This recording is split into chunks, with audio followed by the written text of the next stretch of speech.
tretje vprašanje. Vaje izvajam približno 4 leta, vendar prvi 2 leti se je telo zelo upiralo tem vajam in me je vse skupaj odvračalo.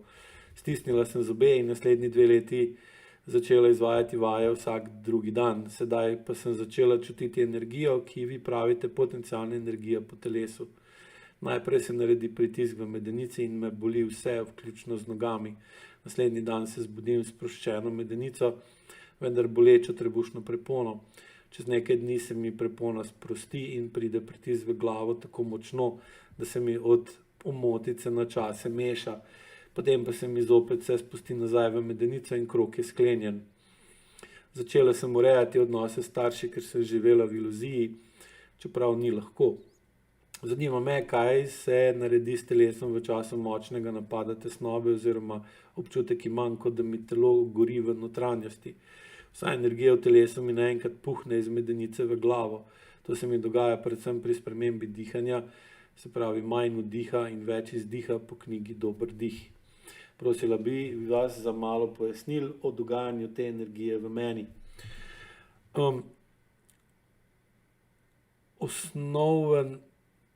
faktor, ki določa, koliko imamo potencialne energije v telesu, je vpliv okolja na naše telo, se pravi, kako okolje vpliva na našo notranjo uravnovešenost oziroma notranjo homeostazo. Bolj, ko je okolje takšno, da na nas ne vpliva obremenjujoče, ampak da nam v bistvu olajšuje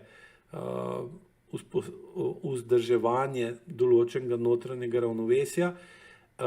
nižjo potencialno energijo rabimo v telesu in takrat smo v bistvu v parasimpatičnem stanju. Se pravi, ko so stvari urejene,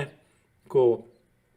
se počutimo varno, ko je primerna temperatura, ko imamo primerno količino hrane, vode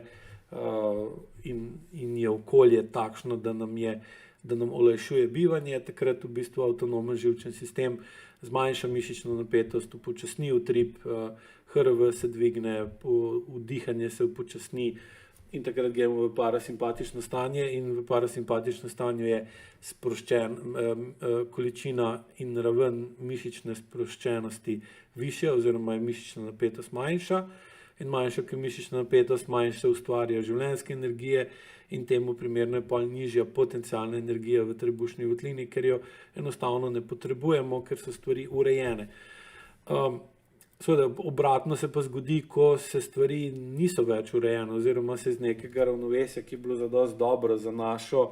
celoto, to ravnovesje začne podirati, se pravi, postajamo lačni, zgodi se nekaj, da recimo tako kot včeraj pride do močne nevihte s točo, par kilometrov stran, recimo v Krškem je naredil zelo veliko škodo in takrat seveda, ko si v takem stanju, tudi če si noter v stanovanju, pa se počutiš relativno varno, gledaš pa zunaj, kako ti toča uničuje pridelek, vrt ali razbija strešnike ali uničuje avto, takrat seveda greš, je vpliv okolja na tvoje telo izjemno negativno, počutiš se ogroženega in to seveda popolnoma upravičeno, dogaja se ogromno stvari, ki te motijo, ovirajo, ogrožajo in omejujejo in tudi zaveda se, da bo odprava posledic te vremenske ujme trajala dolg časa in stvari ne bojo dolg časa takšne, kot so bile, ali pa nikoli več. Seveda takrat se aktivira simpatičen način delovanja avtonomnega živčnega sistema in to zelo močno in pride do diametralne, do kontrastne spremembe v primerjavi s prej. Pride do tega, da se mišična napetost močno poveča, zakrčenost mišic seveda temu primerno naredi telo bolj trdo, dihanje postane bolj kratko in bolj sunkovito, HRV se zniža, krvni tlak naraste, število srčnega utripa se dvigne in takrat v bistvu gremo v stanje bori se ali beži in če se hočemo boriti ali bežati, potrebujemo določeno in to konkretno višjo raven potencialne energije v telesu, ker ta potencialna energija nam v bistvu omogoča, da lahko sploh nekaj naredimo, pol kinetična energija, ki jo pa dobimo s potencialne, nam pa omogoča, da to, kar bi lahko naredili, tudi naredimo. In zdaj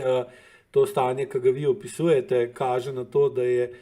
kljub temu, da že 4 leta se ukvarjate s tem, oziroma 2 leti, odkar ste bila na programu, še bolj močno ali pa bolj kvalitetno, je še zmeraj ogromno ali pa preveč stvari v vašem okolju, ki vas dejansko na telesno podzavestni ravni motijo, ovirajo, ogrožajo in omejujejo. Jih je manj, kot jih je bilo, in to mislim, da kar precej, koliko poznam situacijo. Še zmeraj pa so, ne? In jasno je, da takrat se telo počuti ogroženo, napadeno in more zagotoviti dovolj visoko količino potencialne energije, da vam s tem nudi možnost neke grožnje, se pravi možnosti odziva, ker možnost odziva je že dostkrat zadost, da vas nekdo ne napade, če presodi, da ste sposobni proti napada ali pa da ste sposobni konkretne obrambe, se bo premislil in vas niti ne bo poskušal napadati. Zato recimo, če oseba dela ali živi v okolju, ki jo konstantno ogroža, ali pa se ukvarja z ljudmi, ki njenega dela ne spoštujejo ali ga pa poskušajo zlorabiti, in ima upravičen občutek, da tem ljudem, s katerimi je v stiku ali dela z njimi, ne more zaupati, je v konstantni pripravljenosti. In seveda ta konstantna pripravljenost zahteva konstantno povišano potencialno energijo, ki pa seveda potem se zaradi tega, ker delate vaje in se ukvarjate s tem sistematično, dosegate manjšo mišično zakrčenost, ali manjšo splošno ali pa povprečno mišično zakrčenost, se ta notranja napetost, ki je bila prej skozi ujeta v vašo notranjost in niti se ni izrazila, se zdaj izraža in začutite to kot v bistvu neke vrste aktivacije varnostnega ventila, kjer se pretirana potencialna energija spremeni v kinetično in se premakne dejansko iz medenice proti glavi. In trebušna prepona najprej to nekaj časa drži, potem pa, ker izvajate dihalne module,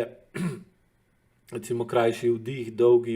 več izdiha, kar vodi v dejanja, zmanjšuje za blokado, ter povečuje spremembo potencialno v kinetično energijo, da se ta energija potem iz trebušne votline preko sproščene trebušne prepone prestavi v glavo, in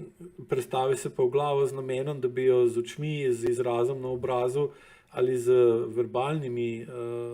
z besedami, z pogovorom, z pisanjem na agresiven način se borili ali pa uredili, to, kar sem na začetku že danes razlagal, določeno situacijo, vi jo pa v bistvu še ne znate primerno uporabiti in jo izraziti na način, da dolgoročno oziroma trajno uredite določen odnos, v katerem se počutite,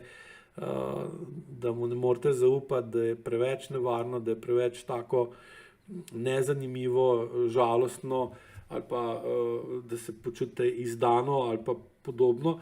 In seveda ta energija potem, ker ne more iti ven, ne morete učinkovito ali pa je še ne znate dovolj učinkovito uporabiti za urejevanje teh odnosov, ali so pa odnosi, ki jih urejujete, zelo zahtevni in imajo dolgoletno tradicijo nemoči,